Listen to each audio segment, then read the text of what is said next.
শার্টগুলো জোড়া দিয়ে নিচ্ছি, সাইড কলিগুলো একটার উপর একটা দিয়ে।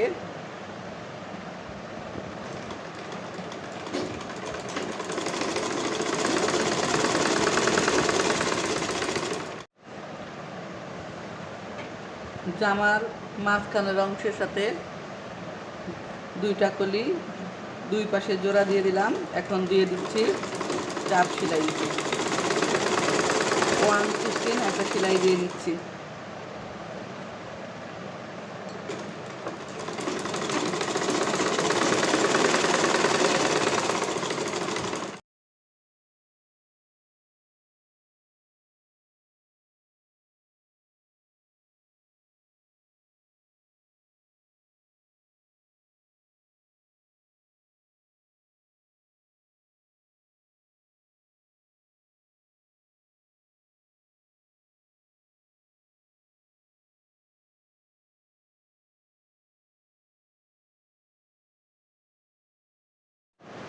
কাপ্তান গলাটা একেবারে সরাসরি করে দেখাবো, উল্টা দিক থেকে কোনো রকমের সেলাই টেলাই দিব না।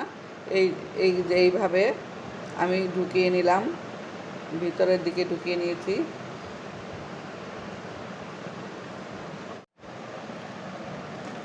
গলা চারিদিক ঘুরিয়ে ঘুরিয়ে একটা চাপ সেলাই দিয়ে নিব। অরিপ করে একটা কাপড় কেটে পিছনের গলাটা পাইপিং করে নিচ্ছি।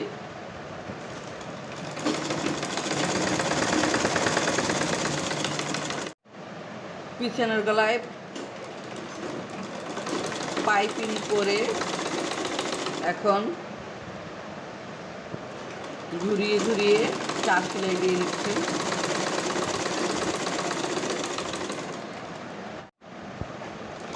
ইনসাইড জয়েন করছি।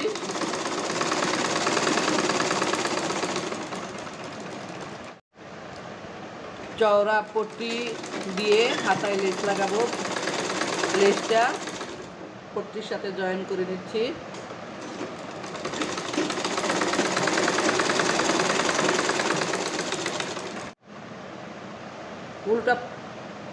উল্টা পাশ থেকে হাতার সাথে লেস আর পট্টি জয়েন দিয়ে নিলাম। এইভাবে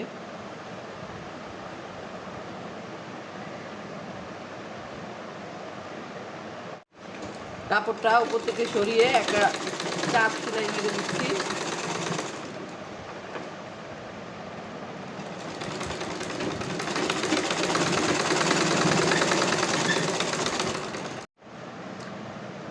এখন বডির সাথে হাতা জয়েন করে দিচ্ছি।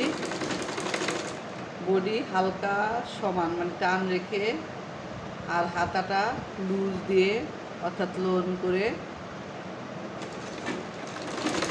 হাতা আঙুল সেলাই করছি। সব শেষে জামার নিচের অংশে চিকন করে হেম করে নিচ্ছি।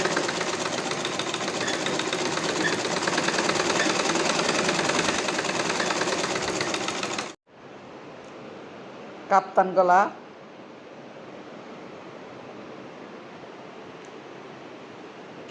ছয় সাত জামা